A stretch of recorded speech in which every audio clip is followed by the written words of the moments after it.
কুয়েতে বাংলাদেশ কমিউনিটির পূর্ণাঙ্গ কমিটি ঘোষণা। তথ্যচিত্র রবিউল হক, কুয়েত থেকে। বুধবার কুয়েত সিটির রাজবাড়ী হোটেলে সংবাদ সম্মেলনের মাধ্যমে পূর্ণাঙ্গ কমিটি ঘোষণা করে বাংলাদেশ কমিউনিটি কুয়েত।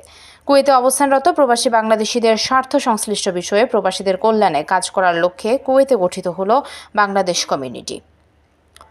উপদেষ্টা আবুল কাশেম, সিআইপি সভাপতি মুরাদুল হক চৌধুরী, সাধারণ সম্পাদক কামরুজ্জামান টিটু, সাংগঠনিক সম্পাদক এনামুল কবির মামুন এর নাম উল্লেখ করে 401 জন সদস্য বিশিষ্ট বাংলাদেশ কমিউনিটি ঘোষণা করা হয়। বাংলাদেশ কমিউনিটির কার্যক্রম ও উদ্দেশ্যের বিষয়ে সাংবাদিকদের প্রশ্নের জবাবে বলেন,